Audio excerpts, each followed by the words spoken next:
I stand for this or stand or sit? I think I'll stand for this. Good morning, ladies and gentlemen, and as Deputy Presiding Officer, it's my pleasure to welcome you to the debating chamber of the Scottish Parliament for the opening ceremony of the 9th annual meeting of the Organisation for Economic Cooperation and Development, OECD, parliamentary budget officials and independent fiscal institutions. What a mouthful. To those of you who joined me at the reception yesterday evening, I apologise for my speech. Welcome back. I hope you enjoyed your evening. I hope you had a good night's sleep. This is difficult when you come to a strange town. Although the OECD has celebrated its 50th anniversary, its roots actually go back further to the rubble of Europe after World War II. Determined to avoid the mistakes of their predecessors in the wake of the First World War, European leaders realised that the best way to ensure lasting peace was to encourage cooperation and reconstruction rather than punish the defeated. Tack 10, the European Union. I'm thinking Brexit. It was established to run the US Finance Marshall Plan for reconstruction of a continent ravaged by war. It made individual governments recognise the interdependence of their economies and paved the way for a new era of cooperation that was to change the face of Europe. As you all know, the success of the OEEC brought about the prospect of carrying out its work on a global stage. The US and Canada joined and signed the new OECD Convention of 14 December 1960. Today, there are 35 OECD member countries worldwide who regularly turn to one another to identify problems, discuss and analyse them and promote policies to solve them. With a mission to promote policies that will improve the economic and social well-being around the world, people around the world. The OECD is focused on helping governments around the world to restore confidence in markets and the institutions that make them function, re-establish healthy public finances as a basis for future sustainable economic growth, foster and support new sources of growth through innovation, environmentally friendly green growth strategies and the development of emerging economies, and ensure that people of all ages can develop the skills to work productively and satisfyingly in the jobs of tomorrow. As the OECD network of parliamentary budget officials, PBO and independent fiscal institutions, you play a fundamental role working on improving parliamentary scrutiny of the budget process and the evolving role of independent fiscal institutions. I'm very pleased that this conference has brought together senior staff from parliaments, PBOs and fiscal councils to debate substantive budgeting issues, share practical experiences on working methods, profile new institutions and significant changes in the mandates of older institutions, and identify good practices and contributing to standard setting. If I may, I will speak very briefly about Scotland's budget to give you all an overview of the issues that are currently being debated in this chamber by my MSP colleagues. The Scottish budget and public finances will evolve in the coming years, with additional tax and welfare powers being devolved to this Parliament. Receipts from income tax, assigned VAT and heir departure tax will form part of the Scottish budget during this parliamentary session. These taxes, combined with the already devolved taxes of council tax, business rates, land and buildings transaction tax and landfill tax, will mean that the taxation as a share of devolved spending will make up approximately 50% of that spending. These new powers mean that the Scottish budget is moving into territory where its size is subject to some uncertainty, driven by tax policies set in the Scottish Parliament, revenue forecasts, which will be undertaken by the Scottish Fiscal Commission, as well as Scottish economic performance, which will influence, obviously, tax receipts. The Scottish economy has slowed in recent times. I hope you didn't read the front pages of the papers this morning, relative to the rest of the UK, largely due to the slowdown of the North Sea oil and gas sector. Despite difficult economic times since the financial crash of 2008, the Scottish labour market has held up fairly well. The latest unemployment rate in Scotland stands at 4.9%, with the employment rate being 73.6%. Scottish productivity has also grown at the fastest rate of any part of the UK. That's a very brief overview of the current climate in Scotland in terms of our budget and economy. I'm sure you will have discussions with our in-house experts, the Scottish Parliament's Financial Scrutiny Unit, throughout the course of the conference. And so on to the rest of the conference. I wish you all a stimulating, productive and enjoyable day in the Scottish Parliament. That's the end of my speech. I'd like to... Thank you. I wasn't seeking applause. Yes, I was. And I'd like to welcome John Blondell, Head of Division Budgeting and Public Expenditures, to address the conference. John, please. Thank you very much. And allow me to start by thanking the Scottish Parliament for hosting us and for you for welcoming us so kindly. It is a rare honour for groups to be allowed into this chamber, which is normally reserved for actual members of the Scottish Parliament. So thank you very much for that honour. It's when we were going through the various rooms that we have in the Parliament building yesterday for the breakout sessions and the various breakout rooms, and we were thinking back, Lisa and I, to when we started this meeting, that the smallest breakout room would have been too large for this group when it first started.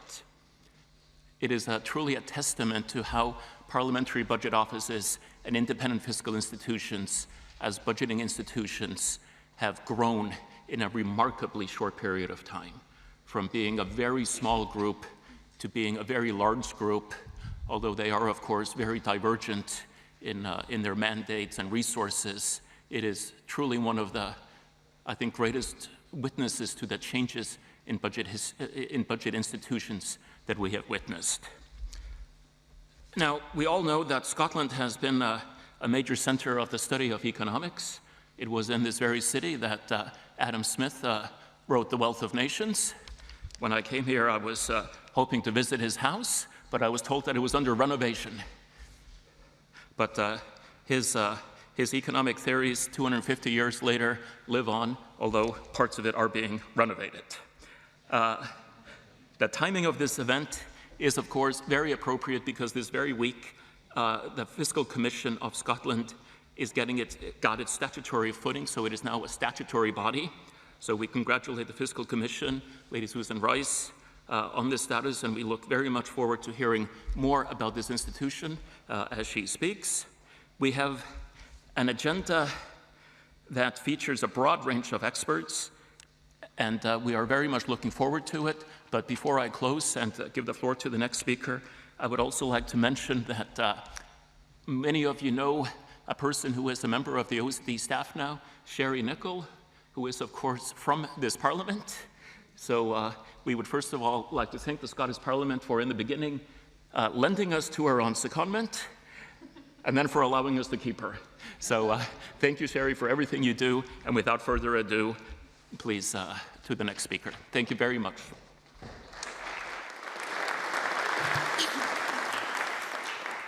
Thank you, Mr Blondell. I'd like to welcome Lady Susan Rice, Chair of the Scottish Fiscal Commission, to give the plenary address.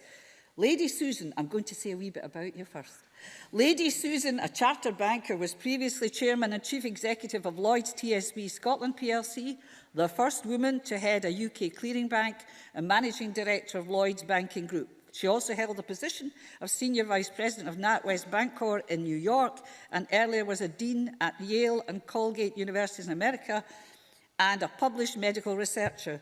Lady Susan has degrees from Wellesley and Aberdeen University. There you go. I'm sure there's more to it, but that's all I've got down here. Lady Susan, please.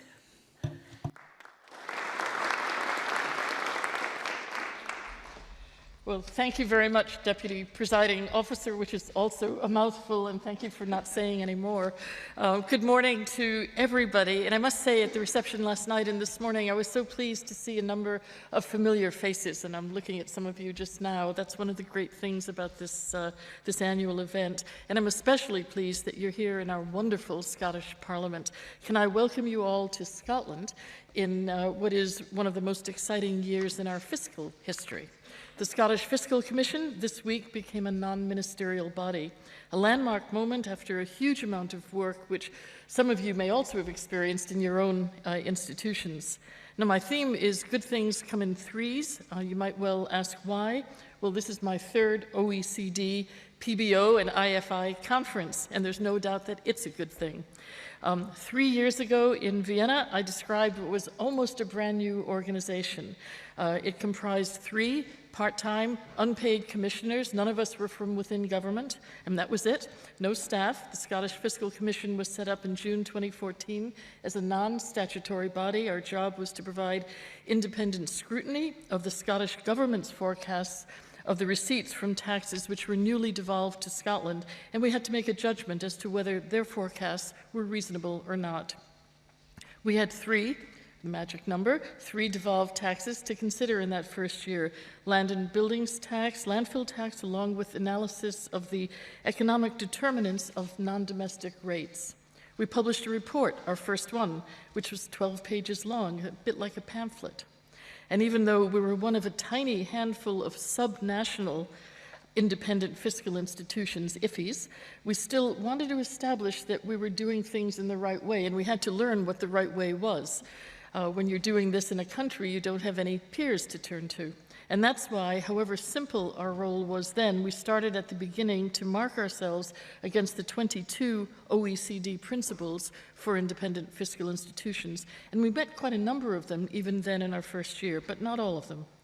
Next, when I saw you or joined this conference last year, I described progress we had made in year 2. At that point, we'd added an administrator, 2 research assistants, a small annual budget. We had no budget the first year. We developed a visual identity and a logo, started producing outturn evaluation reports as well as our draft budget report. The commissioners were even being paid in the second year. The forecasts had moved from a 2 to a 5-year horizon, and our second report on the draft budget turned out to be 5 times longer than the first, a bit more like a short story. There was also, during that year, quite a lot of parliamentary debate about whether we could genuinely be independent of government. We were answerable to the Parliament and appointed by it, but in response to ministerial recommendation, and we were, after all, scrutinizing the government's forecasts. We had a lot of debate about that, and we therefore became rather more public in describing our alignment to the OECD principles because they gave us an external benchmark of good practice. We knew we were operating independently, but it was the OECD principles as a reference point that let us talk about ourselves when challenged in a positive way and not defensively. So quite a lot of progress in our second year, but the evolution has continued. For our third budget round in 2016, income tax receipts, as you just heard, and threshold-setting powers were added to the list of devolved taxes, so we began talking real revenue for this country. And as you might expect, the report on the draft budget that we produced last December expanded even further. This time it was 10 times bigger than our first year, pretty much a novella. And who knows, next time, maybe a novel, maybe Amazon. We'll have to wait and see what happens. And our activity throughout last year was like a well-oiled machine. We had matured as a group of commissioners who were scrutinizing others' forecasts. We set the agendas, called the meetings with the Scottish Government forecasters. We challenged them. We also started a process of knowledge transfer, beginning to work with the models ourselves, changing assumptions in order to test forecast sensitivities. At the same time, 2 new bills were passed, the Scotland Bill 2016 in the Westminster Parliament and the Scottish Fiscal Commission Bill in the Parliament here. Together, they both fundamentally changed our purpose and provided the primary legislation and framework for us to operate on a statutory basis. So just as we thought we'd matured into our role as scrutineers, we've spent 12 months in a transition program to put ourselves into statute. Last Saturday, April 1st, I won't say that it's April Fool's Day, but it was April 1st, we emerged from that cocoon as a non-ministerial body operating under statute, but still independent of government. We've set the protocols and standing orders and agreements needed in order to operate to the highest public sector standards. That's very important to us. And we've hired a team of analysts. Why? Because today, while we're still called the Scottish Fiscal Commission, we now have to produce ourselves the central fiscal and economic forecasts for the Scottish budget.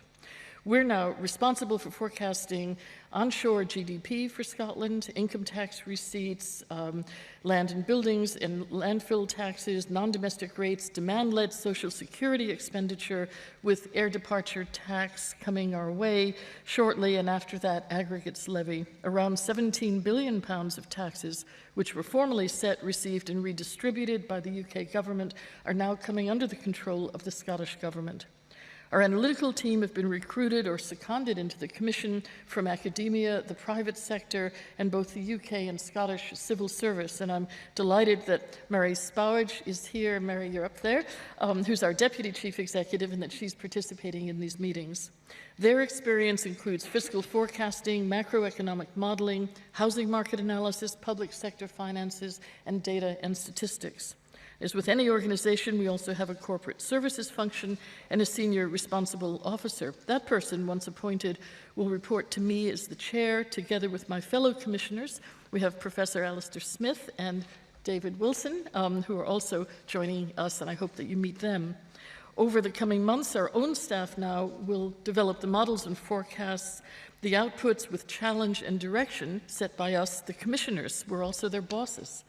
We'll have to scrutinize the work produced by our own staff in order to gain assurance around the reasonableness of these forecasts, because at the end of the day, the forecasts are the commissioners.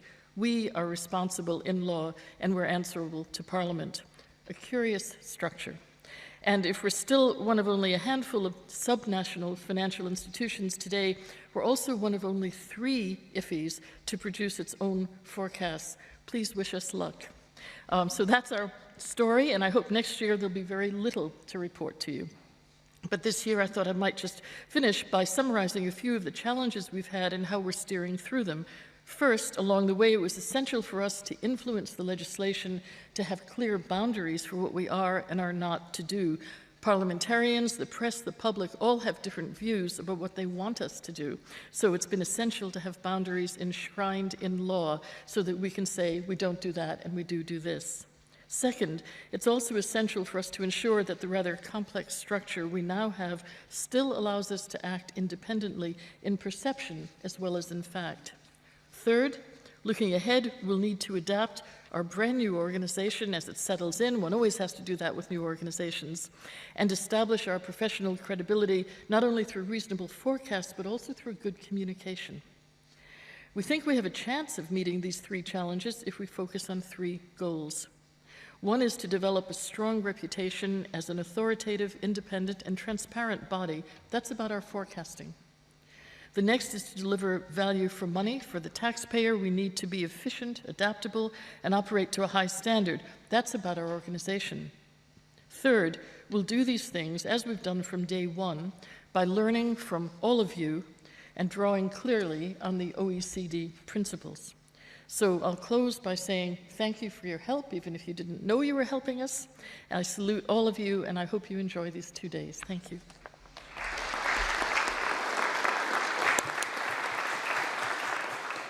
Thank you, Lady Susan, for that address. I'd like now to call Alice Rivlin, First Director of the Congressional Budget Office, United States, to give the keynote address. Alice is a Senior Fellow in Economic Studies at the Brookings Institute Centre for Health Policy, an expert in monetary, fiscal and health policy. She has held several high-profile positions during her extensive career. She was the founding director of the Congressional Budget Office in 1975 and later director of the Office Management and Budget and vice chair of the Federal Reserve Board. She's taught at Harvard, George Mason and the New School universities and has served on the boards of directors of several corporations and as president of the American Economic Association. Alice was named one of the greatest public servants of the last 25 years by the Council for Excellence in Government in 2008. And she's a woman. Excellent. Ms. Rivlin.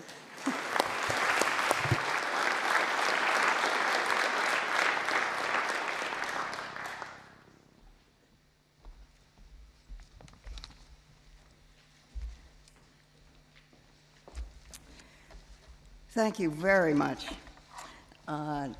That was a wonderful introduction, Deputy Presiding Officer, or may I call you Christine?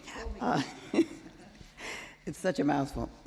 And I'm greatly honored to be here in the Scottish Parliament for this remarkable gathering. And I must say, I think I hold the record of being the person in this room who has the longest association with the OECD. And that's because I'm not young. And my first job out of university was with the Marshall Plan organization in Paris as a very junior economist on the staff of our mission there. And our job was, among other things, to represent the United States at the OECD. And one Saturday morning in the summer, there happened to be a review of the economy of Ireland. And my senior colleagues all somehow had something else they wanted to do on a holiday weekend in the summer. And it fell to the most junior person in the office to represent the United States at this meeting. And I was exceedingly excited to be there in my early 20s as the voice of the United States. And I don't remember what happened, but I remember it was very exciting. I'm very pleased to see this large gathering. 42 years ago, when I was asked by the Congress of the United States to start the Congressional Budget Office, there were hardly any examples of legislative budget or fiscal offices. We didn't get much guidance in the law as to actually how the CBO was to be organized. In fact, none at all. And we looked around for models, and we really didn't find any. None in other countries that seemed applicable, and a couple in American states. California had an active legislative advisor, he was called, and he was very helpful as we made the nitty-gritty decisions about who to hire and what kind of staff and what would be useful to the Congress. But now it's very different. We have a large group of OECD countries and some developing countries as well with legislative budget offices or independent fiscal agencies. They're able to reach out to each other, to talk about technical matters, to share stories of triumphs and defeats. New parliamentary fiscal offices, as Lady Susan has emphasized here in Scotland and also in Ireland, have a ready group of mentors eager to offer advice on how to get started and what to do and what not to do. So I find this situation very reassuring. I am proud of the Congressional Budget Office, which has had able leadership over the years and has come to be a highly respected organization which Congress and the public rely on for budget projections and policy analysis, despite sometimes strident sniper fire from politicians on both the right and the left. I'm not sure what the academic community that teaches and researches the U.S. budget would do without the CBO. It's a strong institution, and I'm not worried about its coming through our current political turmoil. I'm especially gratified to see Bob Sunshine here. He was one of my early hires and has had a very long career at the Congressional Budget Office. So it's great that these similar organizations are sprouting up and generally thriving under the varying conditions in many parts of the world.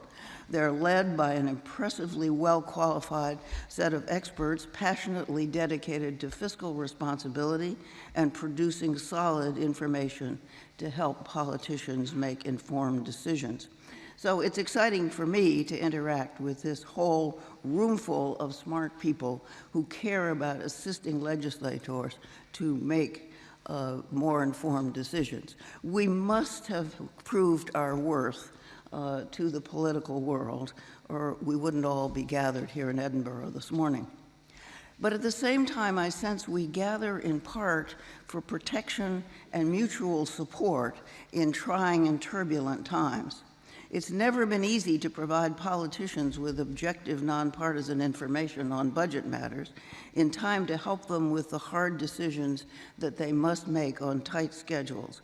But it has become more difficult in recent years.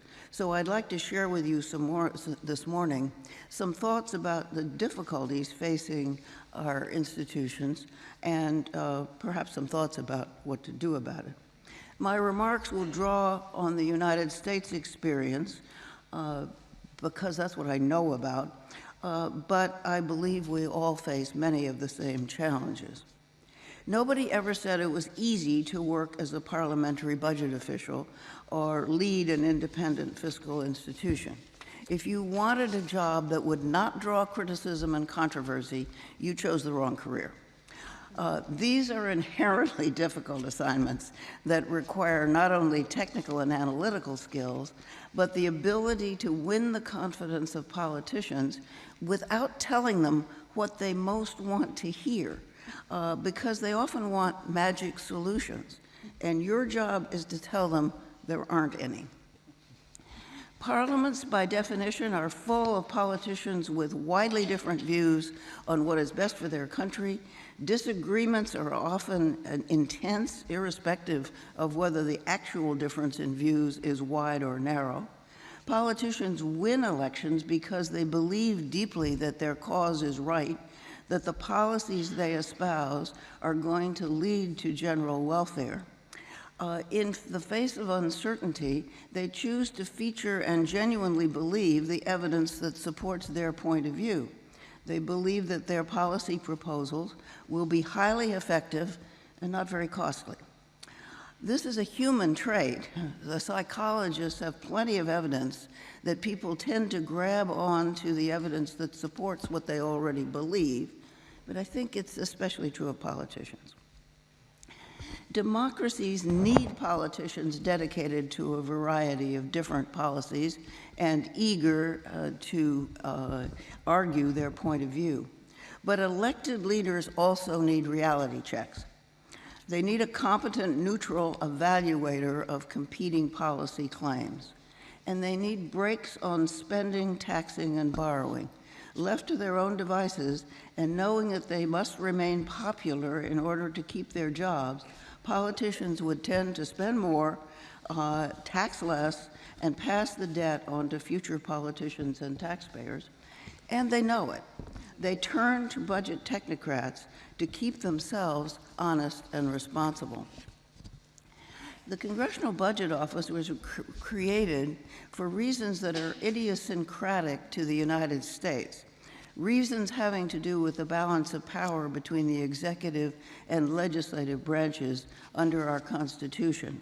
However, it has become increasingly important in recent years for reasons that are common to all advanced countries. The difficulty of making budget decisions that balance the needs of an aging population with opportunities for the young in the face of slower economic growth and rising debts. The drafters of our Constitution in 1789 were the leaders of a successful revolution against the English crown, in which resentment of English taxes played a significant role. That may resonate a bit in Scotland.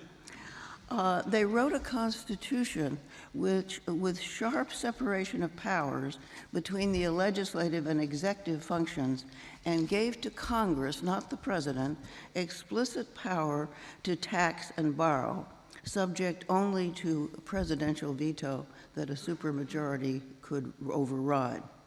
I stress this history, especially right now, because I'm often surprised at how many observers of American politics, even some in the United States, fail to understand how limited American presidential power really is.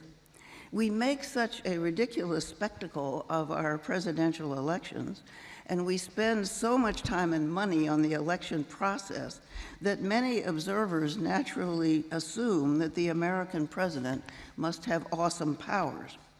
In fact, the American presidency is a fairly weak office, especially with respect to domestic affairs. The president cannot change laws, spend money, increase or lower taxes without engaging in detailed and often arduous negotiations with the independently powerful Senate and House of Representatives, and occasionally with the courts. One might think that it would be easier for a president to win battles with Congress if his own political party had a majority in both chambers, and sometimes that's true. But party loyalty and discipline have not been strong features of American democracy, unlike many of the parliaments you come from, as President Donald Trump is in the process of discovering. Despite campaigning vigorously on the promise of repealing and replacing President Obama's signature health initiative, the Affordable Care Act, President Trump has so far been unable to get his own Republican Party to agree on a way of fulfilling that promise. Disagreements between the right wing of his party and more moderate Republicans prevented a majority from coalescing around one proposal, even in the House of Representatives, where Republicans have a substantial majority. Even if the compromise were to pass the House, it would face an uncertain future in the Senate, where the Republican majority is narrower and procedural rules give the minority more power. And the CBO's score of the president's replacement proposal played a significant role in that congressional debate. So the CBO was created as a result of President Richard Nixon's overstepping his presidential powers in the early 1970s. Congress reacted by reasserting their control over fiscal matters, creating a new budget process for making budget decisions, including a budget committee in each house and the Congressional Budget Office. This new agency was charged with providing nonpartisan, objective budget forecasts and analysis of fiscal alternatives in both the House and the Senate. The president had such an agency already, established in 1921, and now called the Office of Management and Budget. Congress decided it wanted a similar agency working for them, but to fit into the congressional context, it would have to be nonpartisan and responsive to both the House and the Senate. And that meant giving the director of the Congressional Budget Office a lot more independence than the director of the Office of Management and Budget, who works directly for the president. I've held both jobs, and I much preferred the CBO. While the origins of the CBO reflected these idiosyncratic U.S. structures, its growing responsibility and preeminence and prominence stem from the economic and fiscal pressures that all advanced countries share. Beginning in the 1980s, the Congress began imposing rules on itself to enforce fiscal rectitude, rules designed to hold down annual deficits and keep the national debt from rising faster than the economy was growing. Similar rules appeared in other advanced countries that faced comparable budget challenges. The fiscal rules on deficits and debt in the Maastricht Treaty embodied the same concept, albeit without a workable enforcement mechanism. If fiscal rules are to be enforced, there has to be a referee or a scorekeeper. Someone has to provide an accepted answer to questions like, how much will this proposed budget or spending measure or tax change add or subtract from the current deficit and the future debt? It was this scorekeeping role that put the CBO into the spotlight and made it necessary for staff to make estimates of the budget impact of exceedingly complex legislation as it was being considered, and subjected CBO to often strident attack from politicians whose legislative objectives were threatened by the CBO score. The scoring role precipitated technocrats with their data sets and their statistical models and their algorithms into positions of power in the policy decision process. It became normal for the drafters of major tax and spending legislation to consult with CBO during the process of writing the bill, because the CBO score would determine whether their proposal conformed to the budget rules. Indeed, the details of programmatic legislation are often drafted and redrafted in consultation with the CBO in order to achieve a more acceptable score. Some politicians and policy advocates complain that the CBO has excessive power and that designing the best policy becomes lower priority than getting the right score. CBO, of course, is only trying its best to help facilitate enforcement of the fiscal rules that the politicians in Congress have imposed on themselves. But they sometimes do come across as unelected technocrats presuming to prevent the elected representatives of the people from making the laws. Sometimes our budget rules have worked well in the sense that they produced a framework for opposing political forces to resolve their policy differences while containing deficits and debt. The rules adopted by the Congress in 1990 capped annual appropriations and required that the deficit increasing effects of either tax cuts or benefit increases be offset. Those rules helped produce a budget surplus by the end of the decade. But consequent weakening of the rules produced some bizarre consequences. In 2001, President Bush proposed tax cuts that were estimated by the CBO to inflate budget deficits in the long run. So Congress designed the tax changes to be deficit neutral over 10 years, as the budget rule required, and then to terminate automatically at the end of 2010, which at the time seemed like a long way away. We'll think of something before then. But of course, 2010 eventually came, and the threat of a big tax increase in a weak economy brought on an artificial budget crisis that could easily have been avoided. The increasing polarization of our two major political parties has increased the visibility of the Congressional Budget Office as scorekeeper.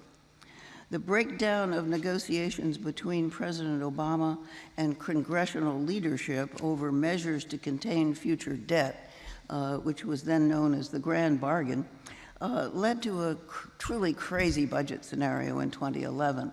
Congress charged a select committee with coming up with a grand bargain and designed what they thought was going to be an action-forcing mechanism, proportional cuts in domestic and defense spending, that were acceptable to neither party. And the thought was they were so undesirable that the grand bargain would be reached. But the threat failed to produce an agreement. And the result has been 6 years of short-run patches to keep the government running, while divided political leadership failed to resolve basic differences over the path forward. Partisan rancor has led to gridlock, which is not a good advertisement for representative democracy. The budget outlook in the United States reflects the same underlying forces familiar to most of the countries represented in this room. Commitments to an aging population for retirement income and health care.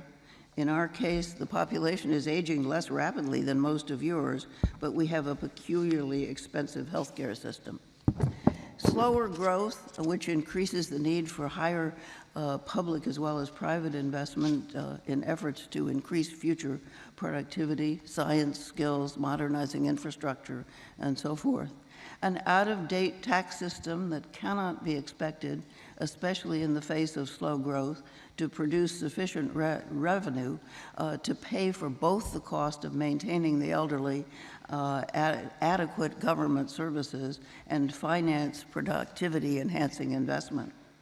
This combination of forces leads to projections of a long-run rise in the debt to GDP ratio on top of very high levels of debt, currently about 73% of the GDP, largely attributable to the Great Recession that followed the financial crash, although other factors such as the cost of war in the Middle East have played a role.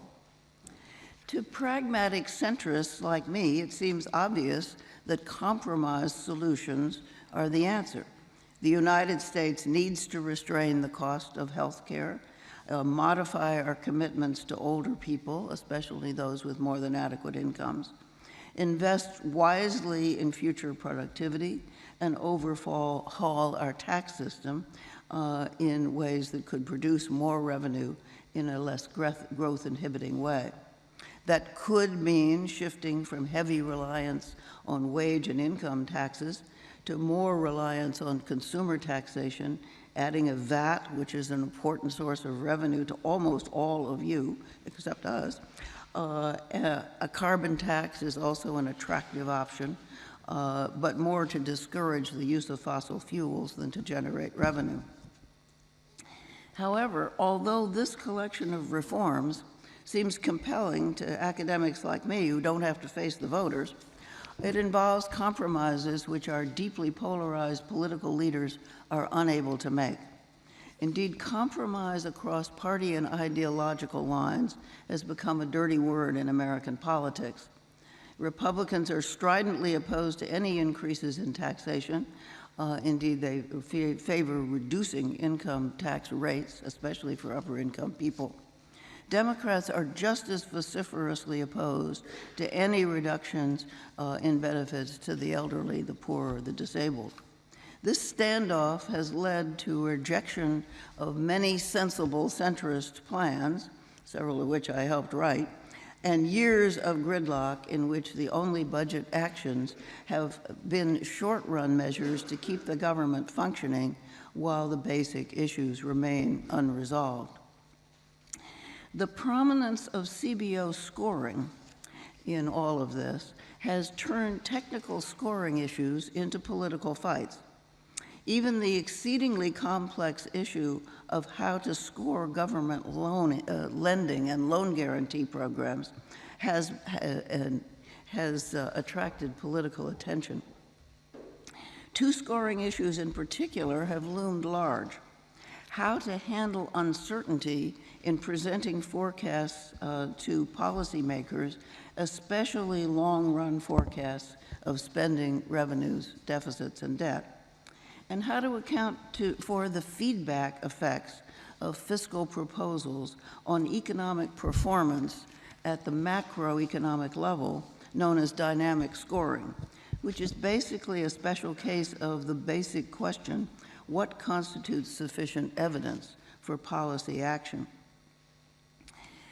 The problem of forecasting the future of anything, including the economy and the budget, is that it's impossible to do it accurately. And it's still necessary to make forecasts in order to have a basis for deciding to take actions that will affect the future. Budget forecasts obviously have to start with economic assumptions about GDP growth, part of Lady Susan's responsibility that she has emphasized, employment and inflation. And we all know how uncertain macro forecasts are, especially over the long run and in the face of cataclysmic events like the financial crash of 2008. Contingent forecasts of spending and revenues, given the macro assumptions and existing laws, are more accurate, but over time laws change, and the cost of implementing the same laws also changes. We have a major example in the United States at the moment. Our healthcare spending growth, which has been very high over the years, has slowed down in recent years, and it makes a huge difference in projections of future debt, whether the slowdown continues or reaccelerates. The only sensible response of a forecaster is to make the best estimates they can, make their assumptions clear, give policymakers full information about why the forecast might be wrong and by how much. The Congressional Budget Office has been assiduous in drawing attention to uncertainty, providing ranges, confidence intervals, and so forth.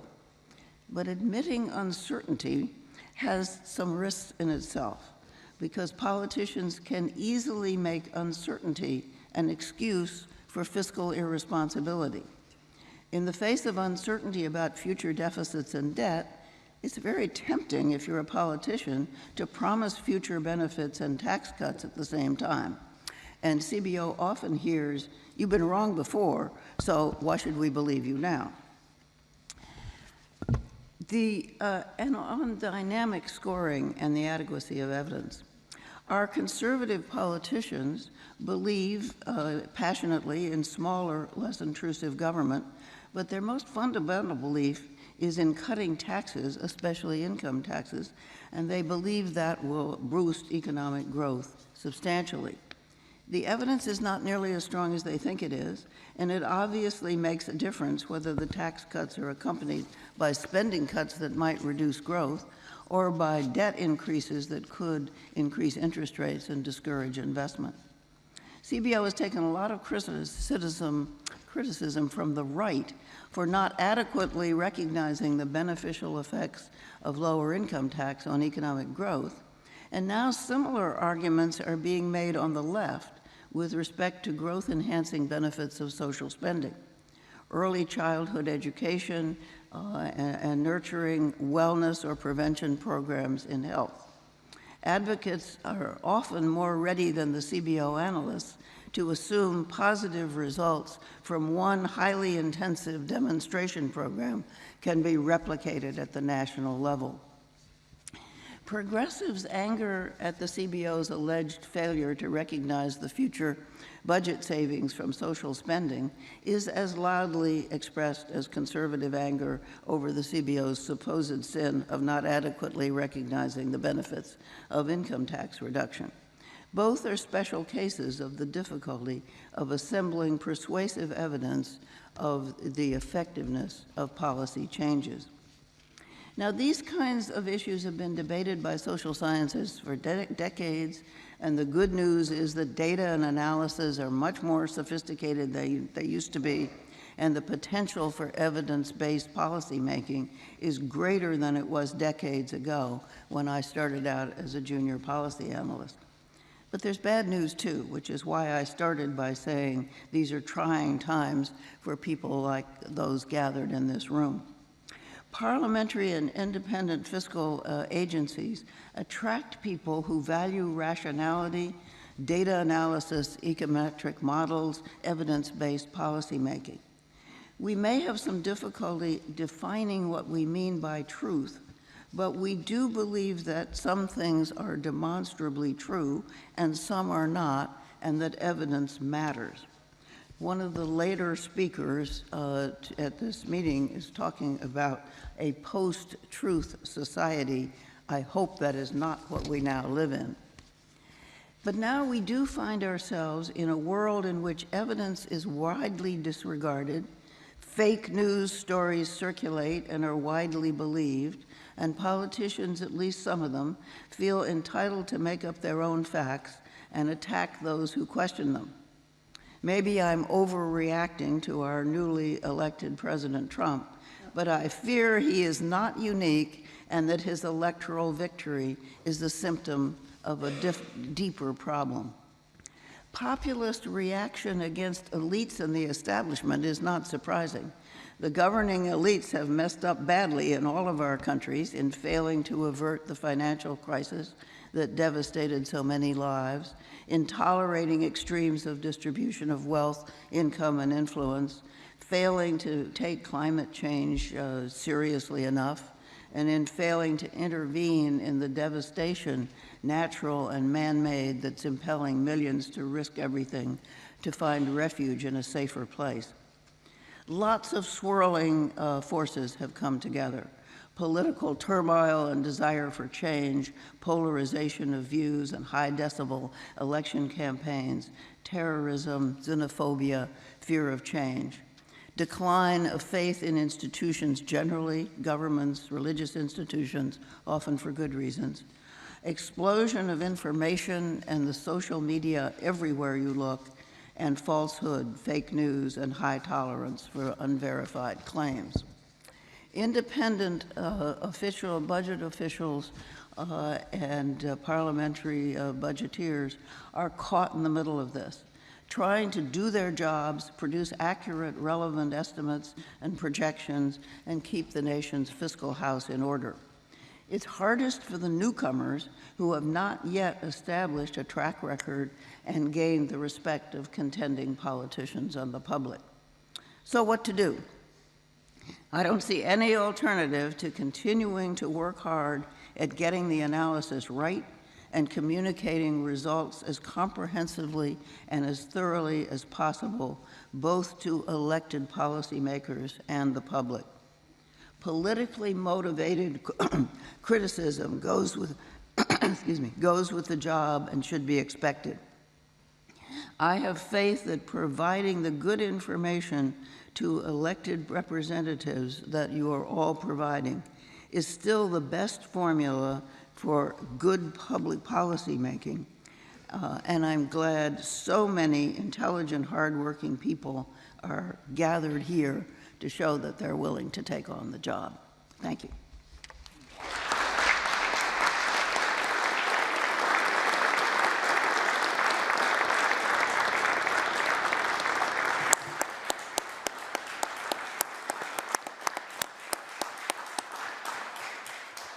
If you'll allow me to say, Alice, as I think the only politician in the room, I take your scolding of us on the chin on behalf of my species, though the caveat is I've always been a backbencher, so I'm one of the good guys.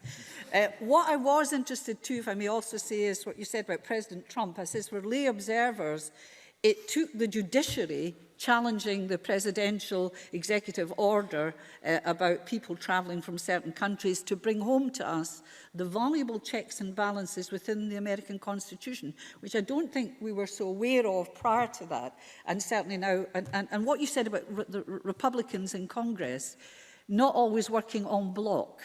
I have to say I'd like to see more of that in Scotland. We're a very small parliament, and we tend to find that the whips are too good at their job, and there are too few, and one of them, I have to praise myself, backbenchers who are prepared to take on their government. And it's really backbenchers or members of the ruling party that can bring their government to account more than any opposition. Your comments about tribalism. In the coming months ahead, because of the possibility of a referendum on independence, I think we'll find political tribalism and fewer examples of being able to work together, which is just part of life. Your comments about an ageing population, so true in Scotland, so many issues there. So thank you very much. And I just... I'll take it on the chin, as I say, on behalf of all politicians. We do try, and I do say to people when they want something, I'll say, tell me how much it costs and where the money is coming from. And that's the simple questions. It's harder for government. It's easier for folk on the back benches. That's why I like it there. It's a comfy life. Anyway, thank you very much. Beautiful, interesting speech. And can I ask Lady Susan Rice to give a vote of thanks to all our speakers? Thank you.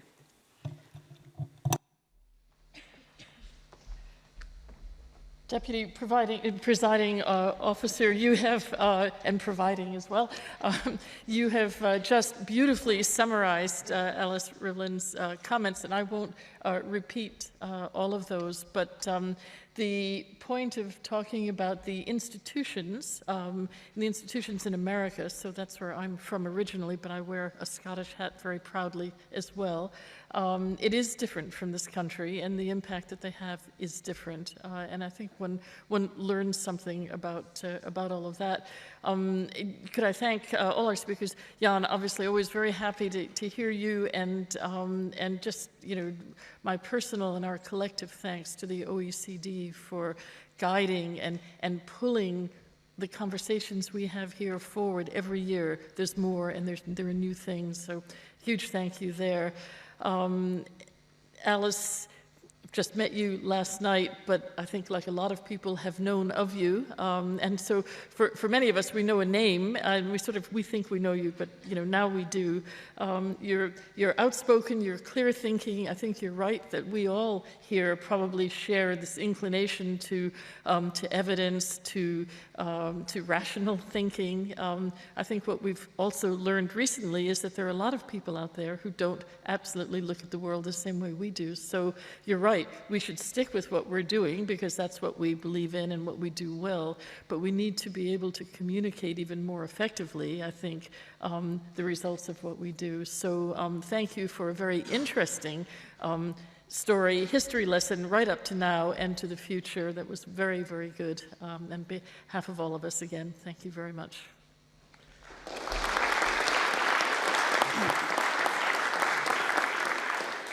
Thank you very much, ladies. Who didn't mean to preempt. I can't stop myself talking. I just wanted to say something from the political point of view, which you threaded in and out of your speech. It's very interesting. Can I thank you for all your contributions this morning?